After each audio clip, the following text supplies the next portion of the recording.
Doctor José Ramón Cosío. José Ramón, buen día, buen martes. Vaya momento que nos estamos viendo pasar. ¿Cómo estás? Bien, muy bien. Bien, bueno, pues estamos... ahora todos. Exactamente, en lo personal bien, y bueno, pues estamos viendo pasar esta trama y muchas preguntas abiertas sobre hacia dónde se dirige todo esto y al final de cuentas detenernos en lo que hay por lo pronto de información oficial, reconocida oficialmente, que fue la conferencia del domingo, esta conferencia donde se habló de 14 personas detenidas, entre integrantes de la Marina, gente de aduanas, empresarios, en fin, todo lo que se dijo al respecto, lo que se ha estado revelando de la indagatoria a través de periodistas en el periódico Reforma y Milenio principalmente, bueno, los dos medios que han tenido acceso a estas informaciones y que hemos retomado aquí con todo el crédito correspondiente.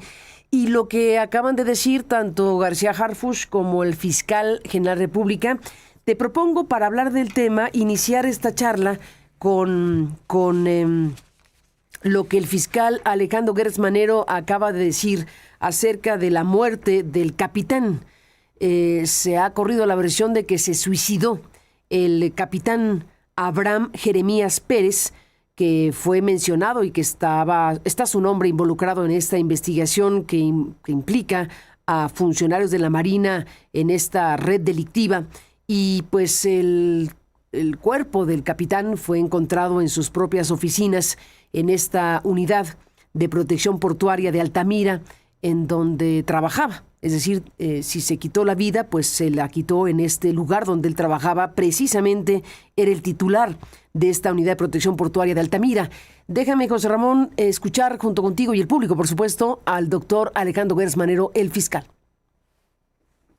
Si ya nos puede dar alguna información del caso de la persona que ayer se quitó la vida, al parecer se quitó la vida. Ese es un hecho que no es un delito federal. Es una situación totalmente de orden personal, a la que debemos de tener un gran respeto. Estamos esperando la información de lo que ocurrió. Debo decirle que esa persona no estaba vinculada con ninguno de los casos que estamos llevando. Entonces es un asunto de otra naturaleza. La segunda, insistir un poco en lo de que ya adelantaba el domingo, desde el momento en que se dieron los primeros indicios. Hablando de lo que se ha informado desde el domingo, pero aquí dice que no está vinculado al caso, que la persona no está vinculada al proceso de investigación, que es muy importante lo que dice el fiscal, y que corresponde a otra cuestión, que es un asunto de carácter personal que hay que respetar. Pero bueno, las informaciones que han circulado al respecto de esta persona que es, o sea, no lo dice con todas sus letras, pero al final sí deja abierta la puerta que se suicidó.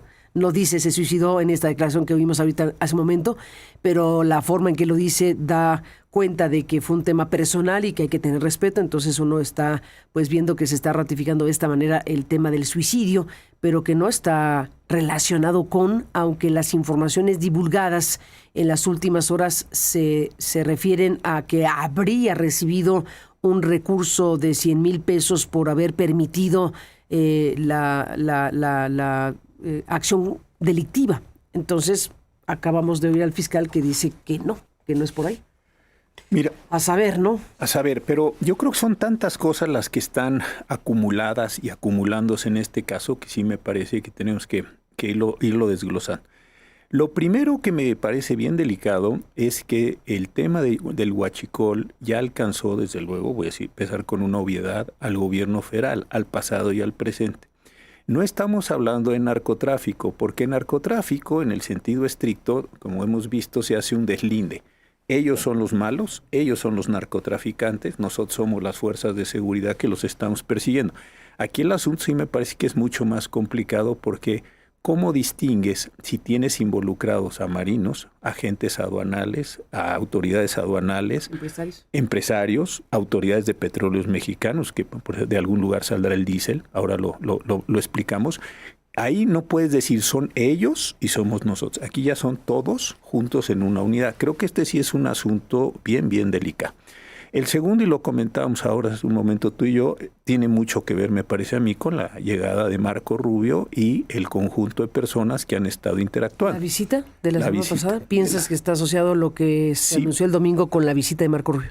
Fíjate que uno va viendo que hay un cierto patrón. Vienen ellos, alguna autoridad, hacen alguna reclamación, manotean con los aranceles más allá de su efectividad y entonces deportamos, bueno, en rigor expulsamos a 29 personas. Hay otro manotazo, expulsamos 26 personas.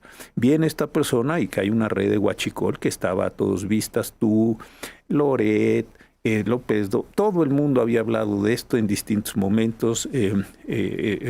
Ochoa, una gran cantidad de personas han estado informando de esto y cada vez que salía una noticia es eso no existe, el huachicol ya se acabó, eso es una trampa, en fin, lo que todos conocemos como narrativa. Viene esta persona y en ese mismo momento empiezan a aparecer ya algunas indagatorias.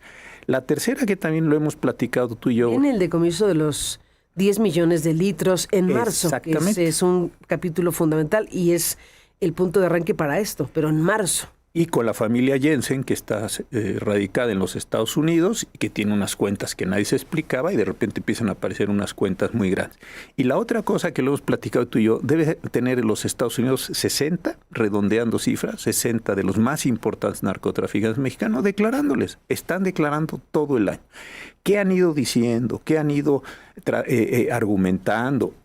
Me platicaban que hay una unidad especial altamente capacitada en los Estados Unidos de personas de muy alto nivel, de intelectual, profesional, que están dándole un seguimiento. Entonces, la declaración que hizo el señor X o el señor Y la están correlacionando con otra cosa y con otra cosa y con otra cosa. Y me parece que lo que habíamos tú y yo dicho un día, un poco de broma, que tenían una pared llena con esos hilos que vemos en CSI, en fin, en esas demostraciones, me parece que empieza a cobrar algún sentido.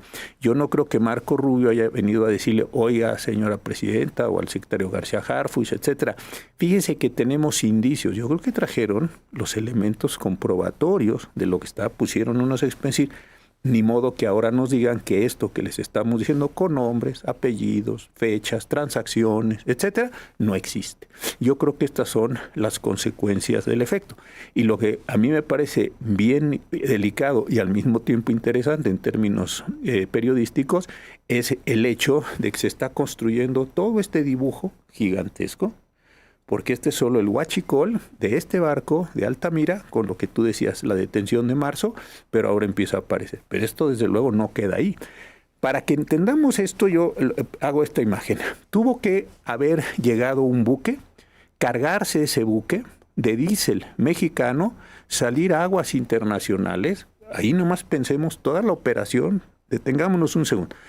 Atraca un barco, cargas el barco, tiene un pedimento, navega por el Golfo de México, da una vuelta y regresa a Altamira. Ahí pues hay autoridades portuarias, autoridades de petróleos mexicanos. Hay una cantidad de empleados que están cargando ese buque. Después tiene que salir por el mar territorial de México, las 12 millas náuticas, llegar a mar internacional. Esa es labor de vigilancia de la Secretaría de Marina. No es andar siguiendo barcos con barcos, hay unos sistemas de radar, hay unos sistemas de seguimiento muy sofisticados. Regresa el barco, ya trae otro pedimento. Ese pedimento tuvo que haber pasado por un montón de autoridades para regresar. Atraca en Altamira. Empieza el descarga de esos elementos y lo que dice son lubricantes, la tarifa que tiene es distinta a combustibles porque son lubricantes y consecuentemente no paga. ¡Wow! Ese diésel se tuvo que descargar en el puerto y de ahí empezar a distribuirse pues en gasolineras, que es donde las personas normalmente adquieren el diésel. O sea, si uno le hace el seguimiento a todo eso, de verdad es que es una cantidad enorme de actividad. Y entonces no pasa nada, nadie sabía nada, ni las autoridades portuarias, más allá de cuál se hace una terrorista, ni las autoridades militares, nadie sabía nada. Simple y sencillamente da la vuelta con una serie de pedimentos. Yo creo que este seguimiento, mi impresión es que se los pusieron encima de la mesa y le dijeron, ahora claro, hay un problema o muchísimos problemas. Uno, lo que pasó el domingo y que los escuchamos todos, el almirante Ojeda nunca se enteró de nada, no sabía nada. Es más, él fue a denunciar. Dice el fiscal que sí y que lo planteó hace 2 años. El almirante Ojeda, el secretario de la Marina del sexenio de López Obrador, según el fiscal, habría dado información, se entiende que a la Fiscalía y suponemos que al presidente, ¿no? Pues será su secretario. Estoy de acuerdo en eso, pero también tiene el fiscal se encargó de cubrir al secretario de López Obrador. Ahora, la Secretaría de Marina Armada de México, como la Secretaría de la Defensa, tienen sus propios delitos, tienen sus propios fiscales, tienen sus propios tribunales, para eso tienen fuero militar. Y son en muchos casos muy celosos, lo hemos visto, algunos casos, tú los has analizado aquí detenidamente. Cuando se le dice, oiga, ¿por qué no llevaron a estos miembros de la tropa o estos oficiales a determinado tipo de procesos? No, porque están bajo el fuero militar. Entonces el fuero militar sí vale para actos, voy a decirlo así, ordinarios, y no se denuncian estos actos de algunos miembros de la Marina, ahí debía haber, o debíamos tener conocimiento que las autoridades ministeriales de la Marina estaban haciendo investigación. ¿Dónde están esos elementos? De eso no ha hablado nadie.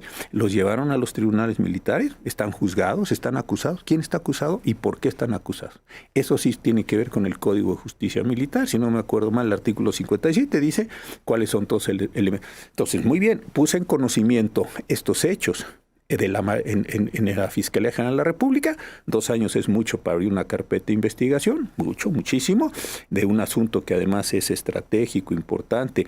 Pemex tiene un problemón y además lo están ordeñando, déjame usar esta expresión, con barcos que salen y regresan por mares, por el mar después de haber hecho un cambio de pedimentos. Ahí hay un problema gigantesco. Y el otro, ¿qué acciones específicas y contra quién se abrieron en la Secretaría de Marina? Porque eso sí uno podría decir por transparencia, oiga, no me dé los nombres, nada más dígame cuántas carpetas de investigación tienen abiertas en las procuradurías militares por este delito. Ninguna, porque pensamos que era un delito federal y que era responsabilidad de la Fiscalía.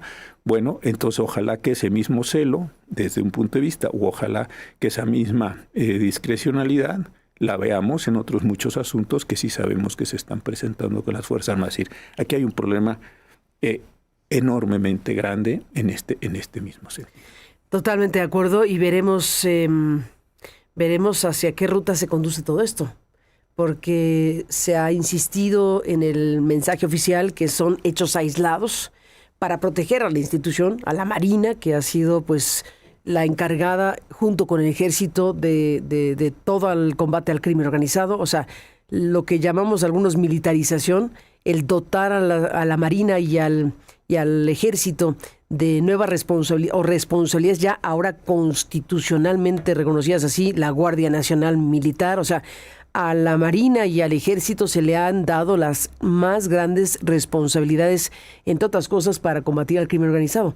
Que tengamos esta información donde están involucradas personas de no poco nivel, porque pudieron hacer lo que pudieron hacer, al final de cuentas, ya solamente hablando solo de los 10 millones de litros de diésel, solo ese evento, que no es el único, es el que se conoce.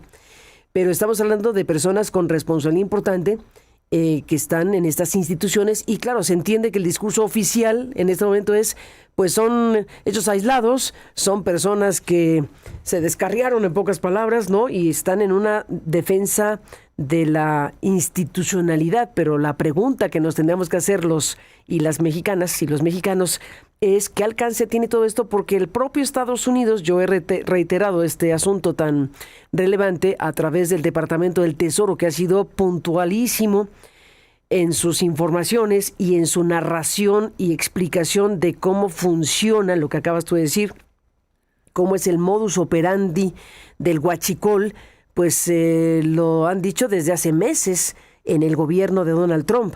Entonces estamos hablando de que el robo de combustible y el contrabando de petróleo crudo y los diésels, pero en el caso del petróleo crudo, dice el Departamento del Tesoro que son fuentes de ingreso para la actividad que llama narcoterrorista.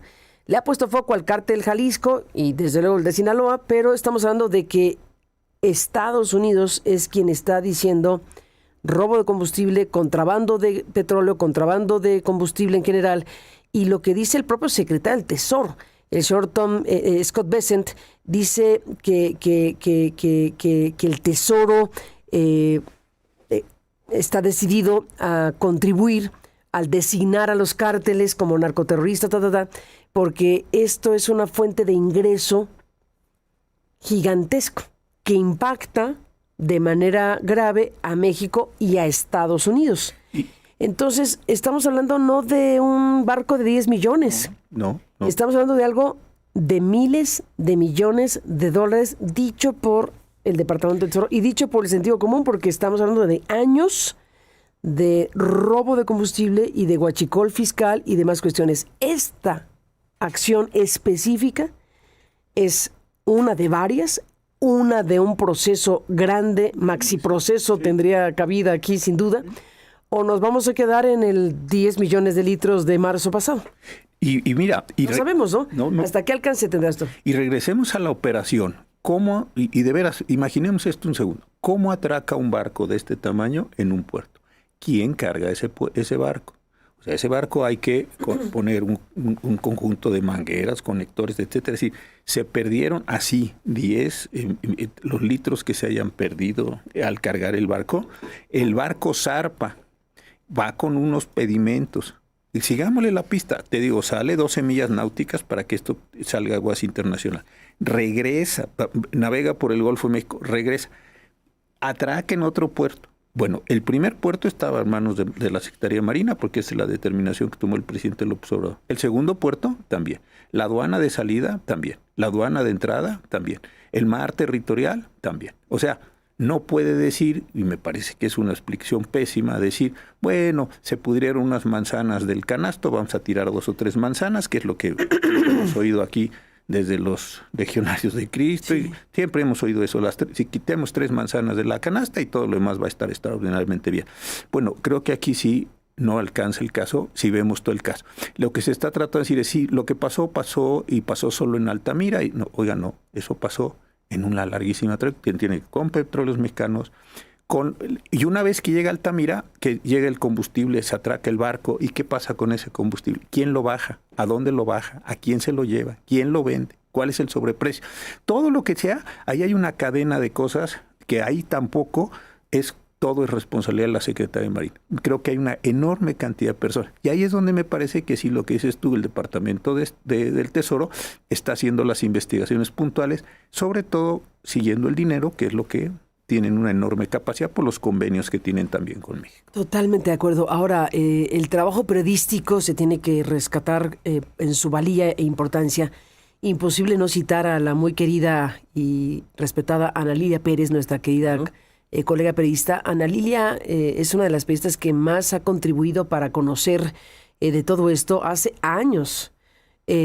Recordamos el libro referencial del Cártel Negro de Ana Lilia Pérez, aquel cártel negro que lleva como subtítulo Cómo el crimen organizado se ha apoderado de Pemex, y este título y este subtítulo nos dice todo. Es una información muy relevante, periodísticamente hablando, obtenida de documentos oficiales, que le costó a Ana Lilia Pérez una gran batalla de transparencia y de acceso a la información, que merece un monumento lo que hizo Ana Lilia, porque fue una batalla que se logró gracias a su empeño, su decisión, y gracias a que hubo una institución como el INAI y el IFAI que le obligó al ejército a entregarle a Ana Lilia Pérez cantidades enormes de información solicitada y exigida por la periodista, que le permitió hacer este libro con información oficial, con información documentada, testadísima, pero que al final de cuentas logró tener información muy relevante de cómo la trama criminal en la petrolera se conoce, por lo menos desde entonces. Hay otras referencias periodísticas muy importantes, pero aquí la pregunta es, con toda esa información periodística, si fue en 2019, no se hizo nada en todos estos años, y ahora en este nuevo sexenio, con una presión distinta desde los Estados Unidos, estamos viendo lo que no se vio teniendo información hace muchos años. Y fíjate, justo iba ahí, y qué bueno que recuerdas el trabajo de análisis. Mira, la otra cuestión es esta, muy bien, apareció Altamira, pareciera que eso es todo, etcétera. ¿Qué de verdad no va a haber una investigación respecto al resto de los puertos? Porque no es el único. Y no va a haber una investigación respecto, si quieres, quedémonos en este momento solo en huachicol fiscal. en este sentido, para decir, bueno, huachicol no es solo andar perforando ductos, andar extrayendo gasolina, venderla en distintos puntos de vista. Ese es un... No, el huachicol no solo es vender tambos en la carretera, que también. Pero si es este huachicol fiscal, sí requiere una operación de Estado extraordinariamente sofisticada. Operación de Estado. Claro, porque otra vez regresemos al caso. ¿Quién llevó el barco? ¿Hay capitanía de puerto o no? ¿Hay atraco? ¿Hay pedimentos? ¿Hay carga? ¿Hay navegación? ¿Hay regreso? O sea, si uno le va tomando todo, y hiciéramos en términos de reportaje, una bitácora de todo lo que pasa, empecemos desde que llega el barco a un puerto hasta que regrese, hasta que atraque en el otro puerto. Bueno, tú nomás dime la cantidad enorme de autoridades que están ahí vinculadas. Entonces, apareció Altamira, aparecieron estos sobrinos políticos, tenemos a esta persona que desafortunadamente al parecer se suicidó, etcétera. Y por cierto, yo creo que no es un caso privado ni es un caso local. Si esta persona está encargada de la seguridad de un puerto en donde se están presentando estos actos ilícitos, pues yo creo que independientemente que esta persona haya fallecido, cosa que de verdad es muy lamentable. Y ¿por qué lo quiere aislar ¿por qué lo aíslas? El señor no pasaba por ahí, no era un peatón, no era un transeúnte, era el titular de la Unidad de Protección Portuaria de Altamira. No más, imagínate. No más, imagínate. Y teniendo a su cargo marinos, ¿eh? Sí, pues. Claro, porque ¿con qué das la protección? Bueno, el mismo marino. El mismo marino teniendo a su cargo. Oiga, entonces él se suicidó así nomás, tomó una decisión trágica, pero en fin, eso yo creo que sí necesita una línea de investigación, es decir, y se suicidó. Sí, pero preocupa que el fiscal lo haga a un lado, como diciendo, eso es otra cosa. Y es privado, y respetemos, oigan, sí respetemos todo lo que usted quiera que respetemos, por supuesto, pero está el caso. Ahora, la otra cuestión es, ¿y qué están haciendo en términos no de este caso Altamira, sino en caso de quién dio el diésel de Pemex?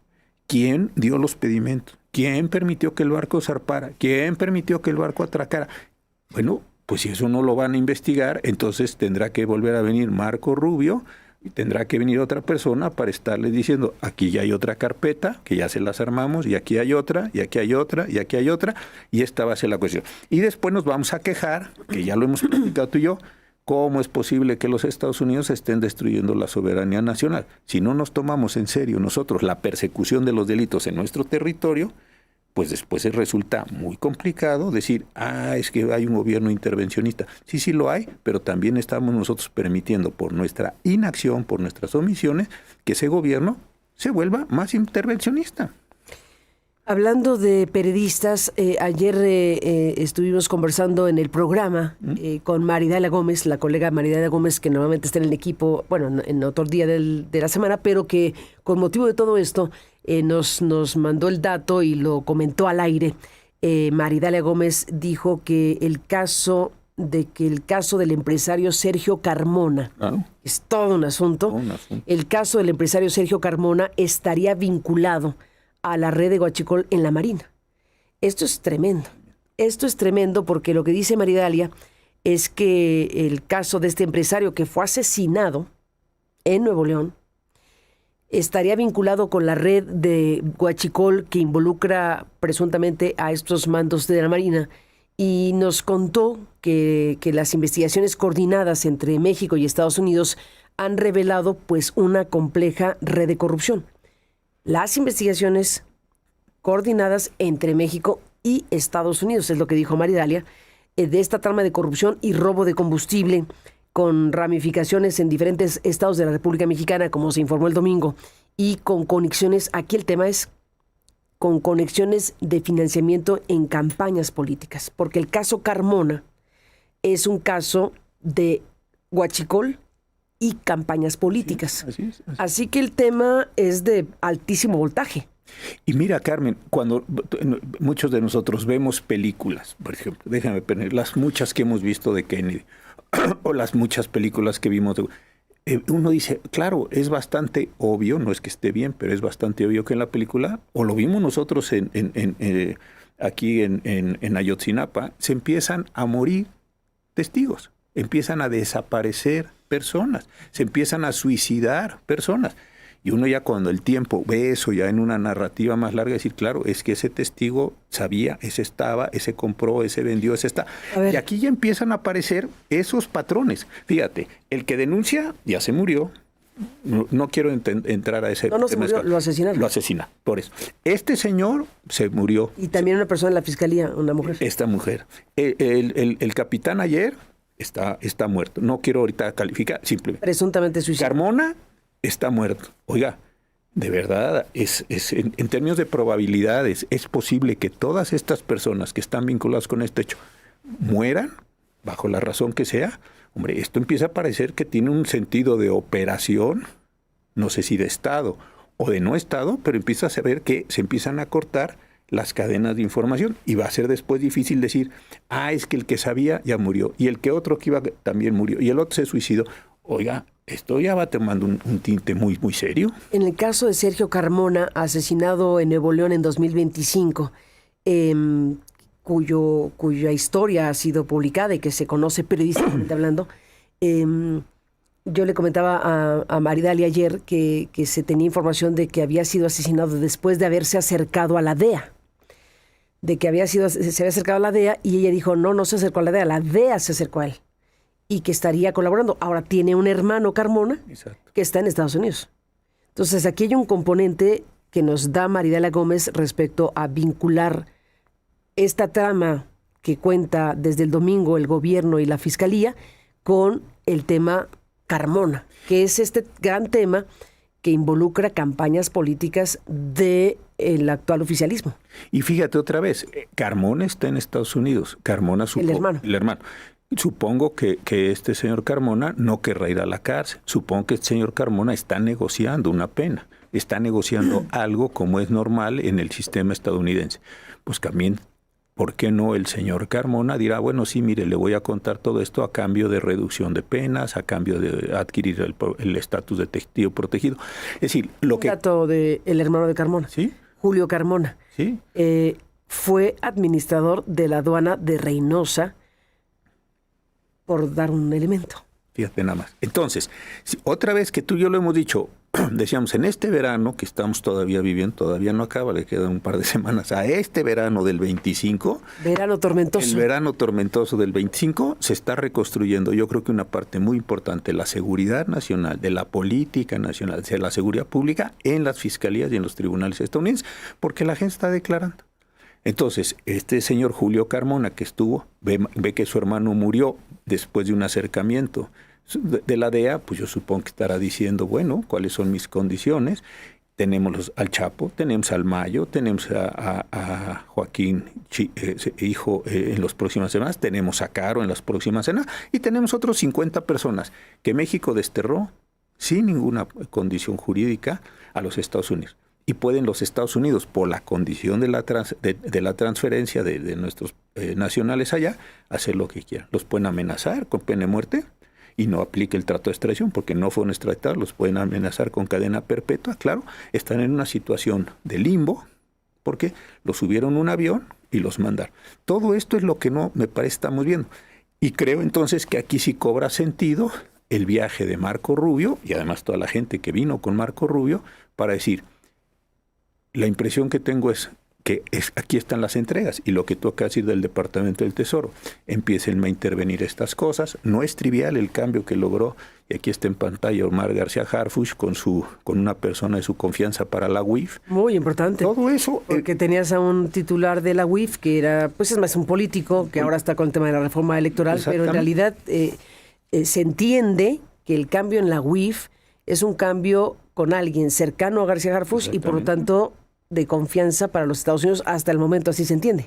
Y otra cosa que hablando de García Harfuch es el personaje. Es el personaje. Y la otra, se había dicho siempre, a la Secretaría de Marina se le encargaban las operaciones importantísimas, la de Beltrán Leiva, la del Z-40. ¿Por qué? Porque se tenía la idea, y yo creo que es una idea válida, que era confiable, que era una élite, que tenían una serie de operaciones. Bueno, después de Altamira, la pregunta es, ¿va a seguir confiando el gobierno de los Estados Unidos en la Secretaría de Marina? ¿O prácticamente el único interlocutor de la seguridad pública de México es Omar García Harfuch? Esa es otra pregunta importante. Muy fuerte, porque la Marina pues se convirtió en el gran espacio de confianza de los Estados Unidos desde Beltrán Leiva, como dices, ¿no? En aquella cosa tremenda que ocurrió. Pero sí, Pues por eso el énfasis de que es una cuestión de personas de la Marina, no de la institución de la Marina, no de la Secretaría de la Marina, que sería muy grave, que también es verdad, que se extendiera toda esta sospecha a todos los que participan de la Marina, entre que es injusto y en que también es una cosa que tendría que demostrarse. Si fuera que la Marina y el Ejército en su totalidad, pues sería una brutalidad. Uno querría tener la expectativa y la esperanza y la exigencia de que efectivamente sean casos de corrupción identificables, que quedan las preguntas abiertas de por qué, sabiéndose del asunto desde hace tanto tiempo, es hasta ahora que se puede tener esta información. Estamos presumiendo, y coincido contigo, de que la presión estadounidense está siendo fundamental para que esto ocurra. Ahora, la presidenta de México tiene una oportunidad de oro. Una oportunidad de oro con la colaboración hacia los Estados Unidos y de Estados Unidos hacia México, con la información que se tenga y se va a tener más, pues da realmente un vuelco a la historia. Ahora sí que, como dicen los clásicos, tope donde tope. Es un balón de oro para quien hoy ocupa la presidencia de México. Y fíjate, otra vez... Y deciden ir efectivamente a fondo. Ese es el tema. Ese es el tema. Y ahí te vas a encontrar entonces... ¿Con quién te vas a topar? Pues que no te importe.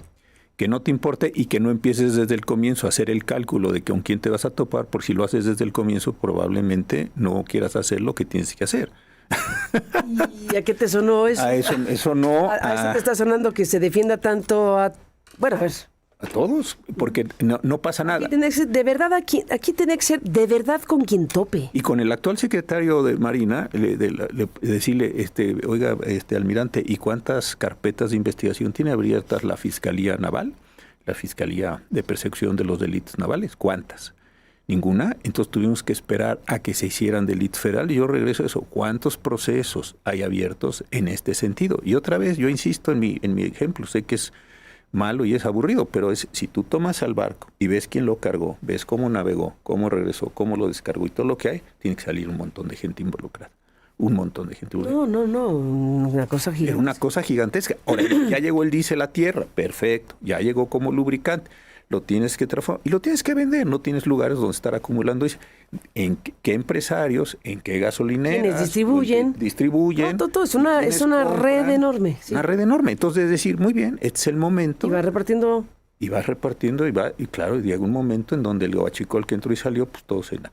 Y la ganancia enorme está. Ahora, lo que tú dices, la deriva de todo esto es, ese dinero fue a campañas. ¿Las campañas de quién? ¿Las campañas de cuándo? ¿Desde cuándo? Ahí yo creo que está el tema.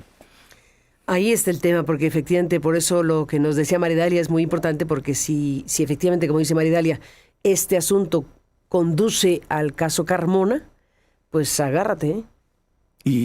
Agárrate. Y teniendo al hermano que fue director o encargado de una aduana en los Estados Unidos, habiendo visto a su hermano muerto, pues asesinado, dirá, hombre, pues yo creo que ha llegado el momento de colaborar para tratar de todo el desastre que se está haciendo, o hicimos, o lo que sea, pues tratar de sacar algo un poco más adecuado en esto. Y otra vez, si yo nada más lo pienso en términos, tú tienes 60 personas allá, yo quiero insistir mucho en esto, tienes desde Beitia, Caro Quintero, o sea, los que están allá es increíble. Entonces tú empiezas a... Bueno, el mayo, hoy se cumple un año. Por cierto. Hoy se cumple un año. Fíjate. Déjame aquí subrayar. Se cumple un año de que se desató esta guerra en Sinaloa intestina, en el cártel de Sinaloa, por el engaño, la captura, la detención, lo que acabó ocurriendo, pero al final de cuentas la entrega a Estados Unidos del Mayo Zambada, el mismísimo Mayo Zambada. Hoy estamos cumpliendo un año, es el 9 de septiembre, hoy un año, y lleva Sinaloa pues una cantidad de muertos y de violencia extrema que ha hecho que la gente, por cierto, saludos a las personas en Sinaloa, sí, a quienes salieron el fin de semana en Culiacán para decir ya basta. Miles de personas dijeron ya basta, esta es una locura. Pero bueno, llevamos un año con eso y tienen al Mayo. Y tenemos el tema de que el huachicol solito no va tampoco, porque también está el fentanilo y también están otras actividades criminales correlacionadas en el crimen organizado. Y pensemos en esta cuestión. Tienes ahí al Mayo y tienes a 60 personas. Uno declara y dice, mire, yo creo que pasó esto y esto y esto. no lo tienes en México. Tú dices, ¿dónde está el señor? Está unos en Chicago, está en Texas, o está en California, donde sea. Entonces decir, oye, me está este señor informando que pasó tal cosa con el otro señor que tú tienes, corrobóralo. ¿Sí me estoy explicando? Es decir, corrobóralo, sí. Sí, y no está en México, ni necesito pedir orden internacional de apoyo. Sí, el señor A dice que el señor B hizo tales y cuales cosas. Tú tienes al señor B, corrobóralo. Dice que sí, o dice que no, o dice que sí, pero no tan así, lo que sea. Cuando empiezas a juntar toda esa información, es que de verdad la imagen que hoy se está construyendo, no de México, como lo solemos decir, sino de toda la red criminal en México, tienes a 60 personas con las cuales puedes estar conversando, intercambiando, construyendo. A ver, averíguate si eso que dice es cierto. Averíguate si esa cuenta es cierto. Dice que mataron, averíguate si esos días hubo muertos. La radiografía que se está construyendo allá es brutal, en parte porque no la quisimos hacer o no la pudimos hacer aquí en México por los niveles de corrupción. Eso es muy delicado. Eso tenía que haber sido hecho en México. Hecho en México. Aún podemos. En lo que toca, porque allá ya tienen los principales allá, pero México debe tener su ejercicio profundo de investigación para que este esquema de criminalidad extendido que ha generado esta violencia inaudita en México, pues pare, ¿no? O sea, tenemos derecho a aspirar a un país con una relativa paz, ¿no? Y cuando te digan, oye, ¿me puedes mandar a X o Y? No, ¿por qué? Porque lo estoy procesando. Lo estoy investigando. Cuando termine... Porque aquí el Mayo, pues estaba ahí en su casa, ¿no? Porque es un país serio que sí investiga a sus criminales. Cuando terminemos de hacer las cosas, te digo, pero ahorita espérame un momento que estoy yo investigando. En lugar de eso, te los mando. Es decir, estamos atrapados en una lógica muy, muy, muy, muy, muy perversa en ese sentido. Ahora, sí me inquieta el fiscal Gertz en estos dos momentos, porque sin acusar a nadie, porque nosotros no estamos acusando a nadie, pero simplemente sabiendo lo que sabemos, con la propia información oficial, sabiendo que personas con responsabilidades en la Marina, que están relacionadas de alguna manera familiar o no familiar con el anterior secretario de la Marina, sin acusar a nadie. Nadie. No hace sentido que el fiscal general, de entrada, en una investigación en curso, ya exoneró de todo a un exfuncionario, sin acusar yo a nadie, pero no hace sentido que un fiscal que está en una investigación en curso diga, no. Pues no sabemos. Y el tema de la persona que murió. También es preocupante que el fiscal diga, no tiene nada que ver, hay que respetar, no estén haciendo algo indebido porque hay que respetar que prácticamente dijo, se quitó la vida, y no tiene que ver con esto. Cuando era titular de una unidad específica en Altamira, la persona que murió, ¿por qué el fiscal dice eso? ¿Por qué no permite que la propia investigación resuelva si tenía que ver o no? En este instante de la mañana, el fiscal no podría saber todo porque está en curso la investigación. Déjame ponerlo con un ejemplo simplísimo. Entonces es inquietante al final. Imaginemos que roban un edificio y hay una persona que está encargada de la seguridad del edificio. Y esa persona que está encargada de la seguridad del edificio se suicida. Y entonces llega la policía y dice, no, pues este hombre ya no lo vamos a investigar. No tiene nada que ver con el robo porque se suicidó. Oiga, pero era el encargado de la seguridad de un edificio que robaron. ¿No sería una buena idea investigar al señor que era el encargado de seguridad y ver al menos cuáles pudieran haber sido las causas de su suicidio? O su muerte. Lo que haya sido, uno diría, pues sí suena bastante lógico. Es exactamente aquí lo que pasa. Como se suicidó la persona que estaba... ¿Tema personal, dijo? Un tema personal, pues entonces ya no tiene nada que ver. ¿Investigó de ayer hoy? Pero en este ejemplo muy sencillo mío de un edificio cualquiera, un negocio que asaltaran, como ya el jefe de seguridad, le encargó la seguridad y un policía, una corporación, lo que sea, se suicidó el jefe, entonces ya no vamos a hacer nada. Oiga, no, yo creo que es al revés. Precisamente porque se suicidó, debe haber una línea de investigación específica. Pues sí, y si primero, y si de verdad se suicidó, y segundo, decía varios medios que era un balazo en el pecho, bueno, pues eso hay trayectoria, hay pólvoras, en fin, todas las cosas que se saben para determinar estas condiciones, distancias, etcétera. Y segundo, se vio presionado, es decir, hay una cantidad, una línea de investigación así, pero sí coincido contigo en que no puedes, como sería en un caso malo de mi ejemplo, decir, bueno, pues ya se murió el señor, no tendría nada que ver, porque si no se hubiera matado seguramente Me parece una pésima explicación a un tema tan En un delicado. contexto como este. En un contexto. No puede el fiscal resolver en esta declaración así un tema, una pieza del entramado posible, ¿no? Al final. Y el encargado de la protección, que entendemos que protección pues es un conjunto de acciones, de actividades, de tropa que están protegiendo un puerto tan importante como Altamira, donde se están generando unos hechos delictivos de esta magnitud. Y bueno, cerrar con lo que titula hoy Reforma sus 8 columnas, indagan a marinos tráfico de fentanilo, para que no dejemos de preocuparnos, porque está el tema del huachicol y la investigación en curso, pero con esta información a la que tuvo acceso Reforma, pues también hay elementos de posible vinculación con tráfico de fentanilo, vinculado a marinos. Entonces es todavía más grave lo que va a pasar. Así es, querida Carmen. Doctor José Ramón Cosío, seguiremos hablando y muchísimas gracias por estar aquí esta mañana. Gracias, Carmen. Volvemos.